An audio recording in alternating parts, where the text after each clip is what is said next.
Eu entrevisto Ciro Gomes, que foi prefeito, governador e ministro e agora é candidato a presidente da República pelo PDT.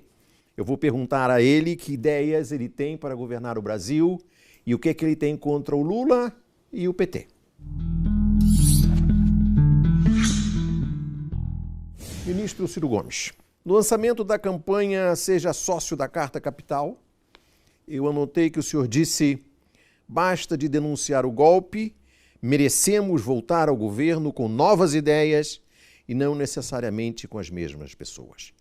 Que novas ideias o senhor tem para merecer o voto dos brasileiros? O Brasil está prenhe de boas ideias, de novas ideias. O papel de um homem público com a minha vivência, com a minha experiência é identificá-las, recrutá-las, excitá-las, mobilizá-las, interessá-las em voltar a lutar na política, que para muita gente do meio acadêmico, do meio intelectual, do meio empresarial, virou a política um pardieiro de pilantras, onde não se pode nem se deve estar, né, na frente de crianças. E isso é o maior mal que está acontecendo no Brasil na esteira dessa novelização dos escândalos. Mas, basicamente, o Brasil precisa recelebrar alguns pactos básicos. A ideia de que nós precisamos voltar a nos guiar pelo imperativo moral de superar a miséria e a desigualdade. A ideia de que o Brasil precisa voltar a crescer. Hoje não está vigente essa ideia. Pelo contrário, o crescimento já há alguns anos é um efeito colateral, é um subproduto possível de vir ou não, e não está vindo, né, de uma engenhoca que nos foi vendido como ciência boa, sendo ideologia de baixa categoria. E crescer, no caso brasileiro, tem a ver com estancar a desindustrialização e retomar um ciclo de industrialização no Brasil. Alguns ambientes são muito flagrantes, são aqueles que eu estou estudando já, seja por exemplaridade, seja porque o dinheiro já está sendo gasto. Petróleo e gás. O buraco na conta é de 25 bilhões de dólares. Como assim o buraco na conta? O Brasil adotou a estúpida política de exportar petróleo bruto barato e de importar derivados de petróleo, diesel, gasolina, lubrificantes em dólar caros, né? Quando a gente vendia o petróleo a 110 dólares ali no começo do governo Dilma, as coisas pareciam muito bem. Chegamos a vender a 30 dólares. Agora deu uma melhoradinha, mas não com suficiência para justificar que o país siga com essa política estúpida, e que inclusive está sendo agravada pelo atual governo na medida em que estão desmontando, esquartejando e vendendo a Petrobras a preço de banana. Depois o complexo industrial da saúde. Só a União Federal esse ano, Paulo Henrique, vai comprar algo ao redor de 17 bilhões de dólares de prótese, cama de hospital, fármaco, cadeira de roda, remédios, etc., meios de diagnóstico médico. Parte substantiva disso, diria 76%, por um estudo de um professor da Fundação Oswaldo Cruz, Carlos Gadelha, com patente já vencida, que você pode perfeitamente verticalizar a produção no Brasil, porque a compra governamental, ou seja, o dinheiro já está sendo feito. Terceiro, o complexo industrial do agronegócio. Qual é a razão para a economia mais pujante, do seu ponto de vista agrícola, do mundo, importar 40% dos seus custos de produção? Não há uma única fábrica com contabilidade em real de fertilizantes, agrotóxico, defensivo agrícola ou implementos agrícolas, né? Depois você tem o complexo industrial da defesa. Claro. Aqui tem a ver com várias questões muito sensíveis, mas também uma montanha de dinheiro que nós estamos gastando num setor que, fazendo-se um esforço de nacionalização, de verticalização interativo com a iniciativa privada e com parceiros internacionais que a gente pode perfeitamente achar no BRICS, né? Mas também, como a Suécia demonstrou em alguns lugares da Europa, nós podemos e devemos desenvolver alguma autonomia brasileira em defesa, especialmente em microeletrônica, satélite, foguete e tecnologia nuclear. Isso são exemplos, não é? Claro, mas você tem 1 milhão de outras alternativas. Eu sei que o senhor tem conhecimento de um trabalho que está sendo feito pelo professor Luiz Carlos Bresser Pereira na tentativa de oferecer um projeto de Brasil-Nação. As medidas principais desse projeto são uma regra fiscal que permita a atuação contracíclica do gasto público, taxa básica de juros em nível mais baixo, compatível com o praticado em economias de estatura e grau de desenvolvimento iguais ao do Brasil, câmbio, a busca de um superávit na conta corrente do balanço de pagamentos compatível com taxa de câmbio competitiva, retomada do investimento público e reforma tributária que torne os impostos progressivos. Eu leio esse documento e o próprio Bresser Pereira chama de uma política de nacionalismo desenvolvimentista como uma proposta extremamente nacionalista, porque para fazer uma taxa de câmbio competitiva, que estimule as exportações, deprecie a moeda e tenha um superávit de conta corrente, só dá para fazer isso com nacionalismo. Nós temos que ter um projeto nacional de desenvolvimento com começo, meio e fim. Eu tenho grande afinidade com essa reflexão que está sendo liderada pelo professor Bresser Pereira, que tem me distinguido com o seu aconselhamento técnico, com as suas ponderações. Já outro dia cheguei a ter o privilégio de um seminário particular, né, em que ele foi à lousa e me demonstrou as mazelas da oscilação do câmbio errado no Brasil. E a doença holandesa. A doença holandesa, tudo isso, e eu tenho uma imensa afinidade, imensa mesmo, com os valores que, afinal de contas, não são dele nem meus, são valores universais. Na verdade, quem está escapando da hecatombe, da crise de 2008, são os países que praticaram coordenadamente esse conjunto de premissas teóricas, e aqueles que realmente se arrebentaram foram aqueles que caíram na mitologia neoliberal. Entre eles, o que mais se arrebentou foi o Brasil. O senhor faria uma política de redução dramática da entrada de investimento estrangeiro no sentido de permitir um superávit na balança? Não é essa a questão. O pior dinheiro não é esse. O grande problema no Brasil é que a política monetária, na hora que a humanidade, há praticamente uma década, experimenta juros negativos na América, na Europa, na China, no Japão, na Coreia do Sul, o mundo inteiro, para confrontar a tragédia da crise de 2008, está praticando, nesse momento, ainda taxa de juros negativa há mais ou menos uma década. Exatamente. E nós estamos ainda em estratosféricos 12% ao ano, ou seja, no meio da pior depressão econômica, da maior crise fiscal da história, do maior desemprego da história, nós estamos elevando a taxa de juros real. E ao elevar a taxa de juros real, a conta de capital do Brasil atrai uma montanha artificial de dólares que aprecia insustentavelmente a nossa moeda, fazendo com que, muitas vezes, ciclicamente, seja mais barato o cidadão sair de São Paulo para Miami do que sair de São Paulo para Fortaleza. Como todo mundo sabe, Fortaleza é muito melhor do que Miami, pelo menos na minha opinião. E, evidentemente, essa cultura de consumismo populista está destruindo o Brasil. Nós, de 1980 para cá, com essa mistura de câmbio estúpido, populismo consumista, consumismo populista, de juros exorbitantes, etc., nós produzimos esse monstrengo que está aí. Né? O Brasil cresceu ridículos 2% ao ano em média. 2% ao ano. Éramos 1% do comércio mundial em 1980 e a China, com 900 milhões de habitantes, a gente com 130, representava o mesmo 1% do comércio mundial. Hoje nós atolamos em 1% do comércio mundial e a China 12,5% do PIB, do comércio mundial. Ou seja, nós estamos errados. O senhor fará uma reforma tributária que torne os impostos progressivos? É o que se impõe ao país.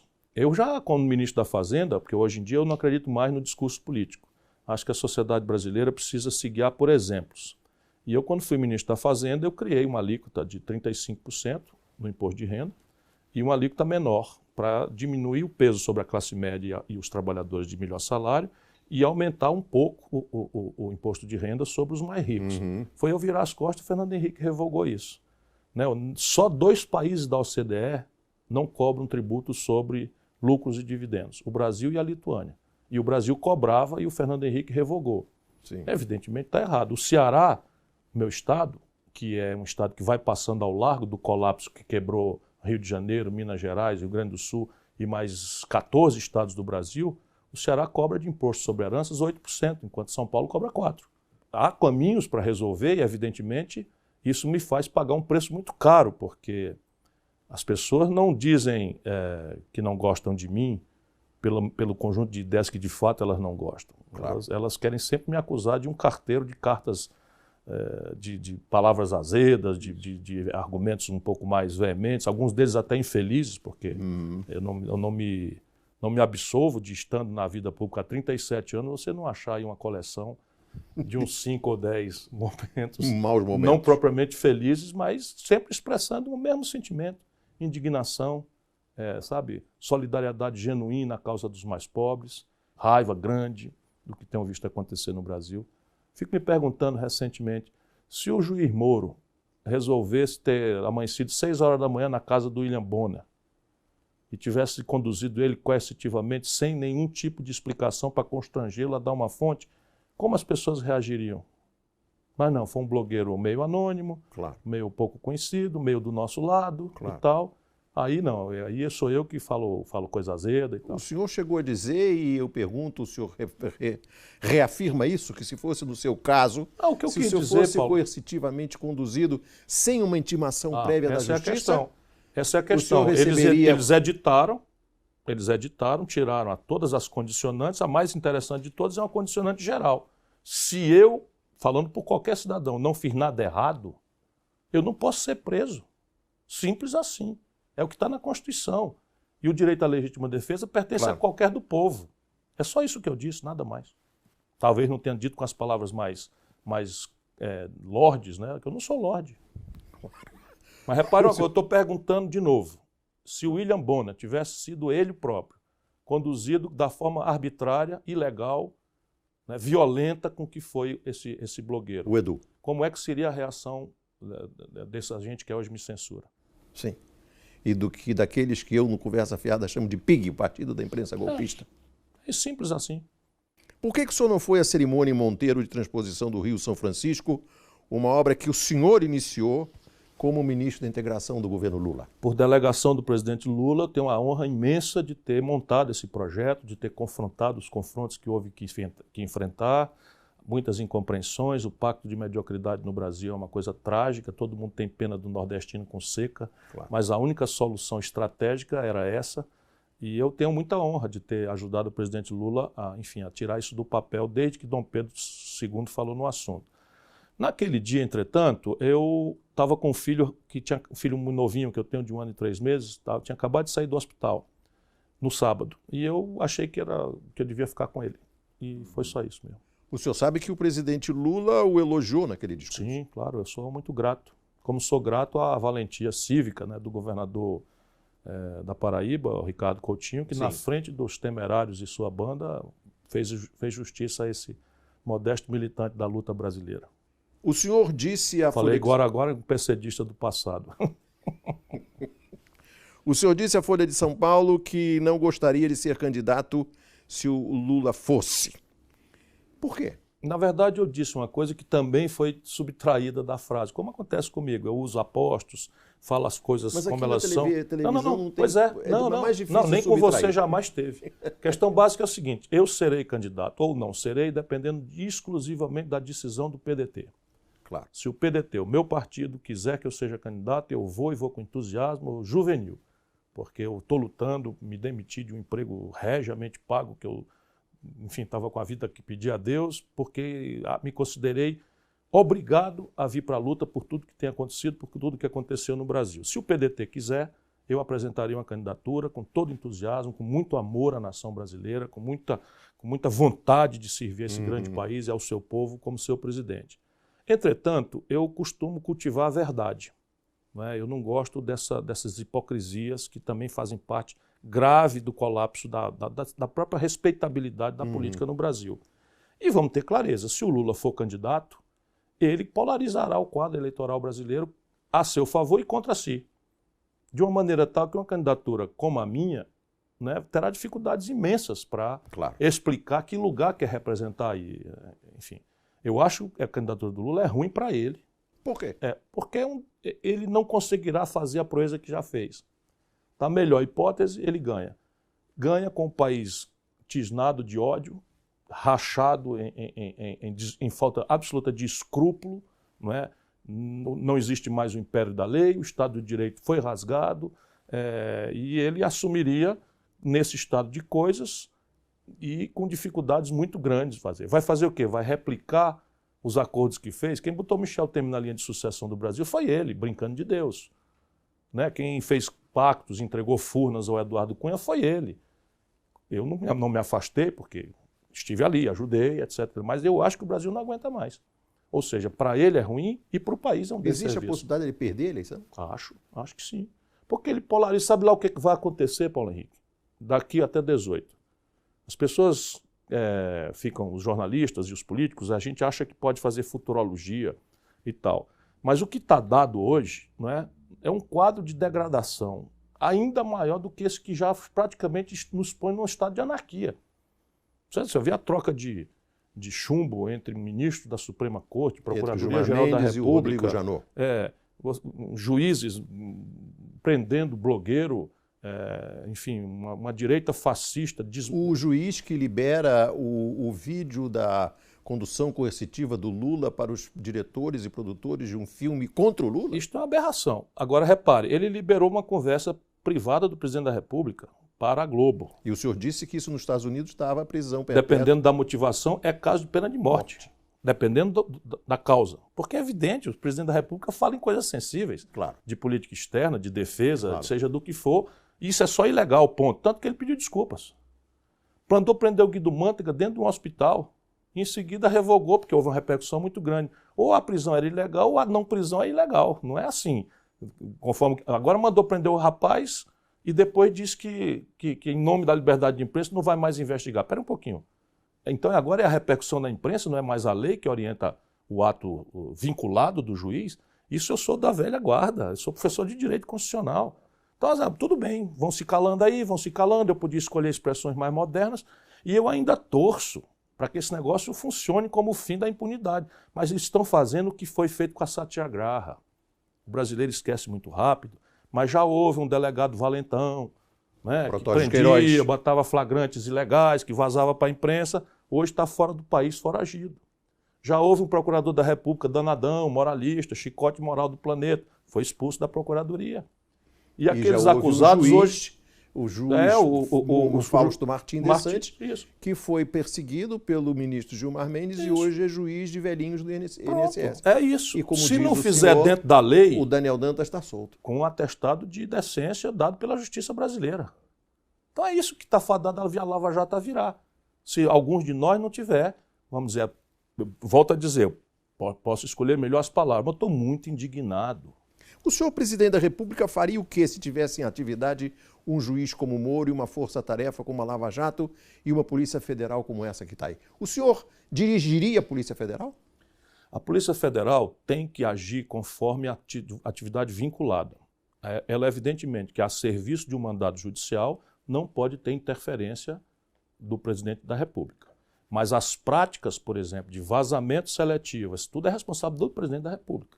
O código de ética, o disciplinamento da polícia, a obrigação que ela haja em respeito aos primados da lei, do Estado de Direito Democrático, isso é tarefa inerente à autoridade do presidente da República. O senhor deixaria que um delegado que se considerou, que se confessou aicista, um outro delegado que fazia tiro ao alvo com o rosto da presidenta Dilma, permanecessem na força-tarefa da Lava Jato? Em nenhuma hipótese. Em nenhuma hipótese. Qualquer delegado que extrapole a sua isenção é suspeito imediatamente para perseguir ou presidir qualquer apuração deste ou daquele outro. E há de obedecer a um código de ética, que a Polícia Federal brasileira tem a melhor tradição. Essas coisas são novidade. Essa baderna, essa anarquia, isso é tudo novidade. A tradição da Polícia Federal é de muito profissionalismo. A maioria esmagadora dos delegados está muito incomodada com isso. Eu me lembro sempre de uma história de que me contou o meu grande amigo e seu também, o ministro Fernando Lira, que o Tancredo Neves convidou ele para ministro da Justiça e disse assim: Fernando, você pode escolher quem quiser. Agora o chefe de polícia vai ser o coronel Moacir Coelho. Isso. O senhor vai escolher o chefe de polícia? Eu vou escolher, sem dúvida. O senhor? Eu, pessoalmente. Eu, pessoalmente, e ele será encarregado de garantir que a Polícia Federal seja aquilo que ela é. Uma das coisas mais importantes para a garantia do direito, do Estado de Direito Democrático. Portanto, ela sairá completamente de qualquer proselitismo político partidário, sairá completamente dos holofotes da mídia vulgar, enfim, vai cumprir um código de ética muito severo. Como é que o senhor enfrentaria um juiz como o juiz Moro na vara de Curitiba fazendo o que faz o senhor presidente da República? Eu acho que os corruptos, pessoas, elas têm que ser punidas, seja pelo Moro, seja por quem for, seja qual seja a pessoa. Porém, por exemplo, destruir a Constituição Civil brasileira, destruir o protagonismo que nós temos em carnes. Isso é claramente o presidente da República, que tem que trazer para dentro da esfera do governo a questão da leniência, resolver essa parada. Isso não está na mão, que ele puna as pessoas. E eu sustento que deva puni-las severamente. Mas o aparelho de produção, claro, vai ver como é que a Alemanha enfrentou a crise ética da Volkswagen. Vai ver como a América do Norte enfrentou todas as questões da crise de 2008, as fraudes, etc, etc. Ela puniu severamente todas as empresas as pessoas e salvou as empresas. Pelo contrário, na indústria automobilística, o que eles fizeram foi estatizar. O ministro Aragão, que já deu uma entrevista aqui onde está o senhor, lembra sempre que no pós-guerra da Alemanha, Sim, puniram aqueles que contribuíram com o nazismo, claro. e preservaram as empresas. E os cérebros. E os cérebros. Se não E os for o empregos? Werner von Braun, Isso. não teria existido o projeto Saturno V que levou o homem à Lua. Claro. Isso é evidente, isso no mundo inteiro. O Brasil é porque está de cabeça para baixo. É um estado de anarquia, de falta de O autoridade. senhor preservaria a Odebrecht? Ah, mas sem nenhuma dúvida. Com toda a força. A e OS, urgência. a Camargo? Todas, 100%. Desejando que punam, que sejam punidos e paguem severamente aqueles que eventualmente tenham descumprido o ditado da lei. Mas uma coisa é uma empresa. Sabe quantas pessoas trabalham, irmãos nossos, na hora de 13 milhões de desempregados, 7 milhões de brasileiros em condição precarizada de trabalho? Sabe quantos trabalham na indústria da carne? 470 mil pessoas. 470 mil. E vamos brincando. Vamos brincando. É claro que isso é intolerável, que você errou lá a cabeça de um porco, bote numa salsicha. Vamos punir esse cidadão que foi o responsável por isso. Às vezes você pode até forçar uma mão para mudança de controle. A força de um governo com moral, com autoridade, pode fazer um acordo, um entendimento para afastar até os controladores. Mas a empresa, o órgão de produção, de emprego, tem que ser preservada. Quantos anos custa, quantas décadas para adquirir expertise em construção pesada? Sabe o que aconteceu agora? O brasileiro precisa saber. O senhor Pedro Parente, que está dirigindo a Petrobras em nome dos mais escusos interesses internacionais, em nome dos golpistas brasileiros, fez uma licitação por carta-convite, não é menor preço, é carta-convite, não é uma concorrência, chamou 17 empresas internacionais e não chamou nenhuma brasileira alegando que estava enrolada em corrupção. Pois bem, 17 empresas chamadas, as 17 estão enroladas em algum tipo de escândalo nas suas respectivas cidades ou países. E assim nós estamos indo construindo um passivo em dólar impagável. Sentado nessa cadeira em que está o senhor, esteve aqui o senador Lindbergh Farias, que contou, que denunciou que o Pedro Parente entregou sem licitação uma parte do pré-sal. Sim, claro. Tá, ele pegou agora, está vendendo umas sondas que a Petrobras comprou por 730 milhões de dólares, está vendendo por um preço mínimo de 50 milhões. Tudo na cara do freguês. E pronto, e querem que eu fique calado, porque o homem tem que ser sereno, não pode ser presidente da República falando as coisas. Eu estou vendo tudo que está acontecendo. Não é o objetivo dessa entrevista. Não é o objetivo nem dessa nem de um. Eu não vou me calar. Perfeito. Vou tentar fazer um pouco mais lorde, não sei o que e tal, mas eu estou muito indignado, não é pouco indignado. Não. O senhor acha que o presidente Lula deveria fazer como o Brizola fez? E saiu de campo e viu que tinha uma nova liderança e apoiou o Lula, e o Lula fazer o mesmo e apoiar o Ciro Gomes? A mim não necessariamente, porque ele é muito maior do que eu, mas acho que o Lula, com a autoridade que ele tem, com a memória de bem-querência e de respeito que ele ainda mantém com imensas fatias do nosso povo, tem um papel para cumprir de dar passagem a uma coisa nova. Se não, meu irmão, veja bem, vamos lá projetar 2018, Lula candidato. Aí qualquer um, vamos supor um Dória desse, chega de paraquedas, faz de conta, né, que não é político. Que nunca foi presidente da Embratur. Nunca foi presidente da Embratur, nunca respondeu a 1000 malfeitos no Tribunal de Contas, nunca recebeu uma montanha de milhões de reais dos governos do PSDB de Minas, do governo de São Bento. Chega lá, bafejado pela onda de reacionarismo brasileiro e tal, é o gestor, não é político e tal, vamos lá. Aí o Lula se apresenta para o debate. Aí ele vai dizer, o Lula fala, tá errado, 13 milhões de desemprego. Quem botou o Michel Temer lá foi você, Lula. O que o Lula vai dizer? O Eduardo Cunha é um corrupto que derrubou a Dilma, deu um golpe. E por que vocês votaram neles agora no Eunício Oliveira e no menino do César Maia para a direção do... Percebe? Não dá para os valores graves que nós temos envolvidos nessa luta, não é, a gente não fazer uma autocrítica. Aí não pode ser eu. Não precisa ser eu. Mas é preciso dar passagem a uma coisa nova. Novas ideias, novos desenhos de compreender a economia. Que para nós o Lula conservou exatamente a mesma trempe reacionária e que está quebrando o Brasil do Fernando Henrique. Rigorosamente. O senhor diria que o senhor já disse. Câmbio flutuante, superávit primário. Câmbio flexível, meta de inflação. inflacionária. Tá certo? O que o Lula conseguiu proezas em direção ao povo, eu estava lá ajudando, e dou testemunho. O salário mínimo saiu de 76 dólares a poder de compra para 320. né? A proteção, o crédito saiu de 25% para 55% do PIB, em direção ao povo. Sim. Crédito para a agricultura familiar, crédito consignado, crédito para a construção civil, Minha Casa Minha Vida, está tudo sendo desmontado, porque a única mudança institucional que o Lula fez nesses anos todos foi a tomada de 3 pinos. Essa da tomada de 3 pinos foi a única mudança. Assim. O resto eles estão desmontando tudo, porque não houve uma mudança institucional que desse ao povo alguma segurança de não precisar de mim, nem dele, nem de ninguém, né? Porque seriam avanços que nós conquistamos. A rede de proteção social, o Nordeste passou 5 anos de seca agora, não houve um saque. Isso. Por quê? As cidades não foram invadidas por hordas de pessoas humilhadas, com a mão calejada de trabalho, magra, pedindo esmola, porque nós criamos uma rede de proteção social verdadeira, onde a fome não existe mais, a não ser por defeito de cadastro. Tudo isso, mais acesso a jovens pobres à universidade. Então, cisternas. Eu não tenho nenhum arrependimento, pelo contrário, tenho muito orgulho de ter ajudado este projeto. Só acho que o futuro do Brasil pede uma coisa nova. Não é uma pessoa nova, não posso eu me admitir, me afirmar, me identificar como tal. Mas é preciso que alguém ou algo produza essa nova ideia e não tenha que ficar se explicando dessas contradições todas. Seu partido, o PDT, tem 20 deputados federais e um senador. Como é que o senhor iria governar? Primeiro, se eu for eleito, o partido vai imediatamente para 80, que é a tradição brasileira. Só para ter uma ideia para você, o Fernando Henrique hoje agita, o tucanada reacionário agita essa conversa aí. Quando o PSDB lançou o Fernando Henrique em 94, nós não tínhamos 20 deputados, não. Eu era o único governador do PDT, do PSDB. O único. E tínhamos feito uma disputa, que o Tasso disputou a eleição com esse cálculo, porque o PSDB de São Paulo, menos o Fernando Henrique, queria voltar a se fundir com o PMDB. Simples assim, isso é história. Né? E aí nada era ilegítimo. O Fernando Henrique podia ser eleito presidente da República. Quantos deputados do PSDB tinha naquela época? Menos de 20. Menos de 20? 18, se não me engano.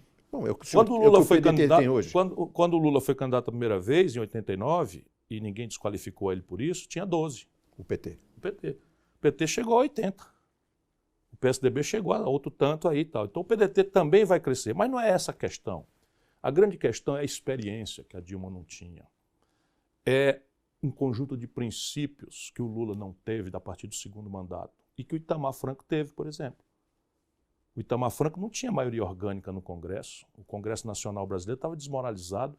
E o Itamar com Franco os orçamentos, criou com os anões do orçamento. E o Itamar criou a condição política de fazer o real. É verdade. Encerrando 3 décadas de superinflação e uma grande negociata na qual muita gente ganhava muito dinheiro. Por quê? Porque ele se conectou com o povo. O senhor teria condições de negociar? Lembra quando alguém levantou uma suspeição sobre o Argrives, que era o braço direito dele? Ele afastou o Argrives, pediu uma apuração independente, mas não conciliou. Lembra quando Antônio Carlos... Não manteve no governo. Mas desagravou depois. Veja quando Antônio Carlos anunciou que tinha corrupção no governo Itamar, ele chamou o governador da Bahia, entrou na sala dele, abriu a outra porta e mandou os jornalistas entrarem. Diga, governador, onde é que tem corrupção no meu governo? Por quê? Porque ele não sendo corrupto, e como não eu tinha não nada. sou, não, e não tinha eu não tenho nada a ver com a era, corrupção dos outros. Era um dos famosos Agora o Fernando do Henrique, para se reeleger, fez o que fez. Comprou a eleição. E manteve o Eliseu Padilha. Esse mesmo Eliseu Padilha aí era ministro do Fernando Henrique. Sim. Esse mesmo Romero Jucá, líder do governo. E o Lula vai e replica essas coisas. Não, o Moreira Franco tinha um gabinete ao lado do Fernando Henrique. Claro, e eu, o que é que tem a ver com isso? Já engoli, já pragmatismo, já ajudei. Ajudei lá atrás a fazer o real e ajudei o Lula. Na hora do mensalão, que muito petista encolheu, eu fui para cima. Já votei no Lula em 89, votei no Lula em 2002, no segundo turno, votei no Lula em 2006, deixei de ser candidato, votei no Lula em 2010, ou na Dilma em 2010, em 2014 votei na Dilma. Lá do Ceará, com a minha militância, 2/3 dos deputados votamos contra o impeachment, foi o único estado do Brasil, e eu só presto para isso. O senhor escolheria algum deputado ou senador que fosse do PMDB ou do PFL? Mas sem dúvida. Sem dúvida. O problema ali no Congresso hoje está pior. Mas assim, eu fui congressista. Você não falou aí, mas eu fui o deputado federal mais votado. Foi o pior momento da minha vida. Foi o deputado federal mais votado do Brasil em relação ao número de eleitores. Então, repare, peguei o Michel Temer de presidente, peguei o Eduardo Cunha controlando a Comissão de Constituição e Justiça. O Temer e o Cunha tinham uma tabelinha ali? O tempo inteiro. É porque o jornalismo brasileiro tem faltado à República. Tem faltado à República. Se você pegar o conjunto de medidas provisórias que o Temer, na constância de presidente da Câmara, que recebeu e que despachou com interesses econômicos envolvidos para o Eduardo Cunha ser o relator, e ele em todos enxertou emendas com interesse econômico, tomando propina, O jabutis? os jabutis, você vai ver o escândalo mais claro do mundo. Um deles lá eu chamei o Eduardo Cunha de ladrão.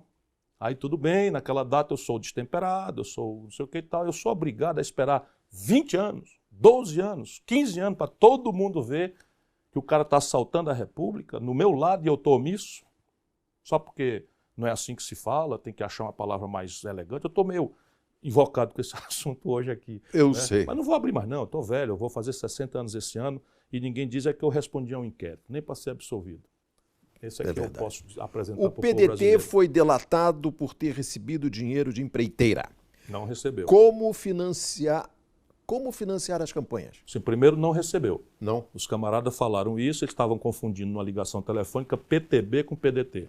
Porque nós não tínhamos nada a ver com o negócio de fiscalização, não sei de que e tal. Né? O Lupe me esclareceu que não houve isso absolutamente e tal. Carlos Lupe, presidente Eu do PDT. defendo, Paulo Henrique, num livro que eu escrevi, para não ser oportunista de hoje, inclusive hoje eu estou contra as minhas próprias ideias, vou explicar também por quê.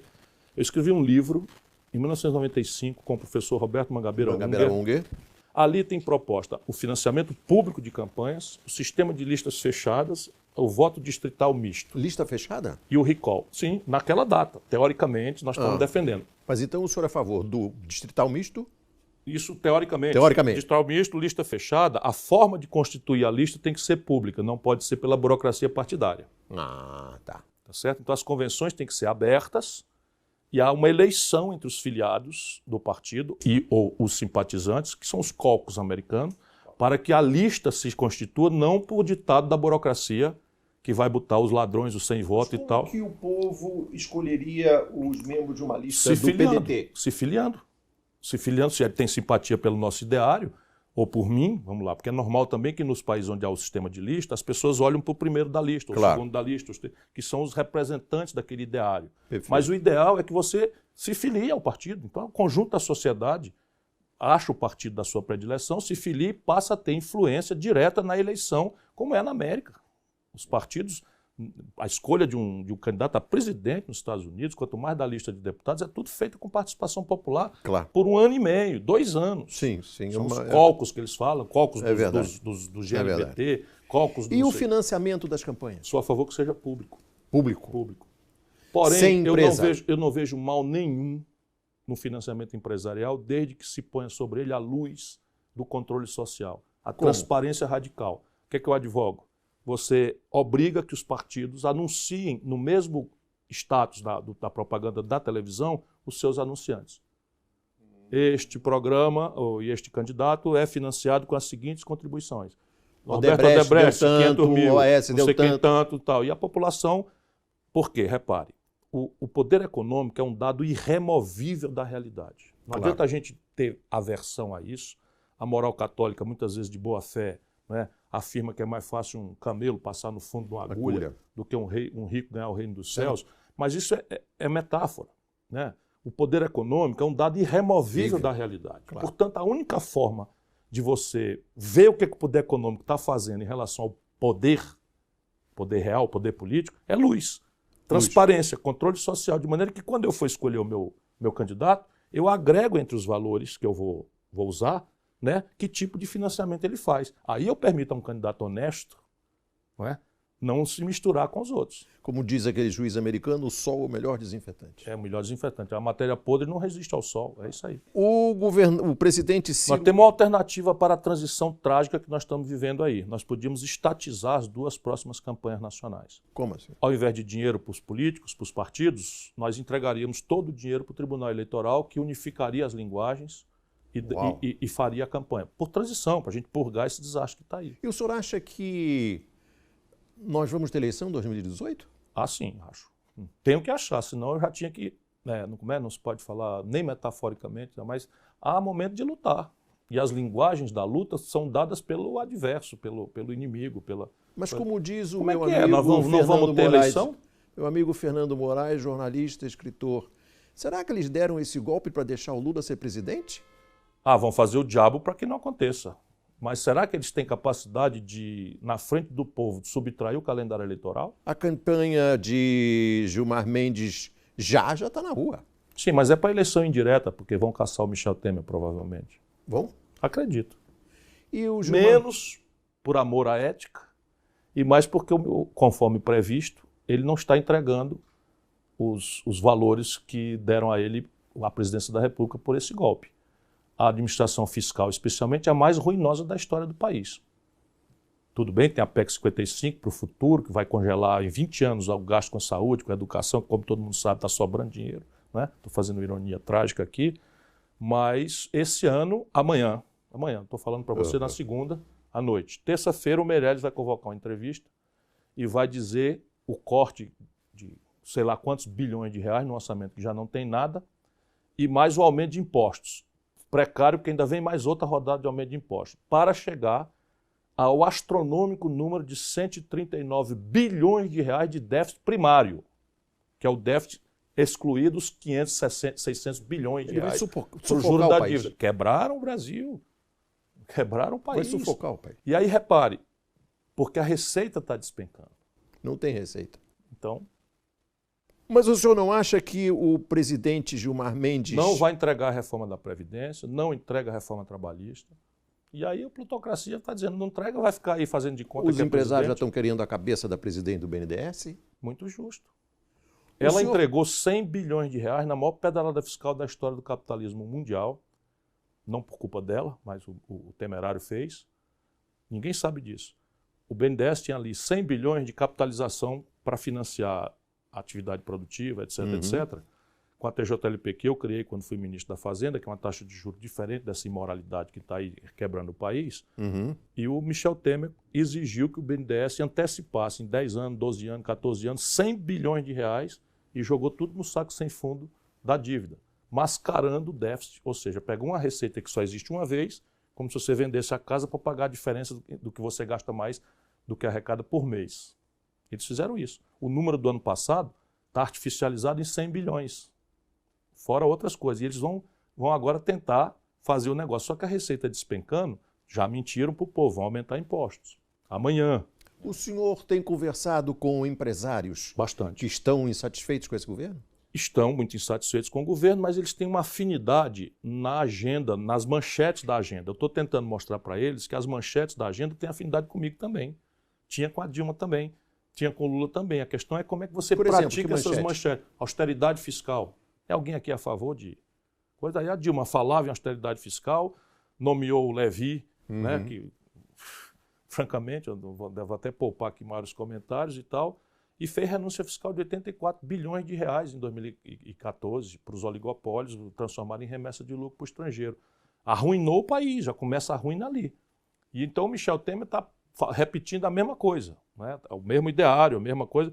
Não por acaso, veja, de novo o Lula insistiu publicamente muitas vezes que a Dilma devia nomear o Meirelles ministro da Fazenda. Aí nós denunciamos um golpe, e eu acredito firmemente que nós estamos sob um golpe de Estado, porque derrubamos um presidente sem cometimento de crime de responsabilidade. Então é um golpe parlamentar, protocolar, etc., como os golpes do Paraguai, golpes não sei aonde e tal. Que não seria dado se não fosse a TV Globo? Sim, é a imprensa, a grande imprensa que é sócia desse negócio, né? Aí o que acontece? Nós dizemos que teve um golpe e o golpista nomeia para ministro da Fazenda quem? O Meirelles, que o Lula queria que fosse ministro da Dilma. Tem uma coisa errada aí, né? Tem uma coisa definitivamente Pergunta, errada. O senhor presidente da República defenderia uma regulação dos meios de comunicação? Não. O que faria? Eu acho que no poder, quer dizer, até como acadêmico, como coisa e tal, eu percebo a impertinência da propriedade cruzada de meios de mídia, sabe, o oligopólio e tal, como acadêmico. Mas jogando o jogo do poder... propriedade de emissoras de televisão por políticos? Também. Eu, por exemplo, não tenho. Né? Nem rádio? Não tenho TV, não tenho rádio, não tenho jornal. E olha que fui ministro da Fazenda, fui... Governador? Eu falo umas palavras azedas, mas não tenho rádio, não tenho televisão, não tenho empresa, não sou sócio de ninguém e tal, né? Então, se eu falo as palavras azedas, eu volto com a consequência disso para minha casa. Mas... molecagem, usar o poder, o prestígio que o povo cearense me deu para enriquecer ou para ter poder de televisão, não tenho, nenhum, né? Mas repare, isto é uma impertinência. Agora, eu estou me propondo aí ao poder. Tá. Eu do poder, a tentativa do poderoso é sempre diminuir as arestas, os antagonismos e se perpetuar. Eu não quero ser confundido com isso, eu quero ir lá tomar a iniciativa de um novo e generoso projeto nacional de desenvolvimento. Então, o que eu vou fazer? E aí eu vou mesmo. Eu vou experimentar uma nova relação do Estado Nacional com a mídia. Eu vou criar mecanismo de financiamento de cooperativas de jornalistas, produtores culturais, artistas, para disseminar ao máximo centros de produção e difusão, e vou fortalecer os meios disso aí também. Vou mudar o critério de distribuição da verba publicitária, pesadamente. Mas a Dilma instituiu o regime da mídia técnica, que resultou, segundo o Requião, a mídia técnica é tudo que a Globo queria ouvir. Mas é evidente, mas se você pega um status quo e pega o Estado Nacional Brasileiro, através do anúncio de setores monopolistas, como Petrobras, Banco do Brasil, não é monopolista propriamente, e você simplesmente replica, você está fazendo um conservadorismo que é muito ruim. Então você deixa a liberdade, combate os abusos como o Xoxo imaginou que deveria se combater. O Xoxo dizia que um político reclamar da imprensa é como um marinheiro reclamar do mar. Né? Eu meio que aprendi essa lição. Eu sou vítima quase diária. Isso. Né? De manipulações, e cortes, e adições, etc. Porém, eu estou maduro, como o Xoxo disse, eu acho que não adianta eu ficar reclamando. O que eu posso fazer é dizer, deixar que tem aqui um pé de cate-espera. Né? O que é isso? Um pé de cate-espera. Isso é cearês? É totalmente cearês. Deixa estar que uma hora dessa eu chego lá e a gente se entende. A grande questão é, se o juiz tivesse mandado prender às 6 horas da manhã o William Bonner, como é que a gente ia reagir? Essa é a questão. Então isso deve valer para todos, simples assim. O senhor pretende divulgar o seu imposto de renda assim que já é público. entregá-lo à Receita Federal? Já é público. Já é público. Já é público? Eu nunca, toda a vida, como eu sou candidato ciclicamente, está lá. Inclusive o mais atual. Não, assim que eu entregar a declaração está disponível. É simples. O senhor divulgará onde? Não, sei lá, eu estou com uma página no Facebook, você me cobre isso aí, não tem problema. Isso, eu gostaria de publicar no Conversa. Claro, tá certo. Muito obrigado. Obrigado a você.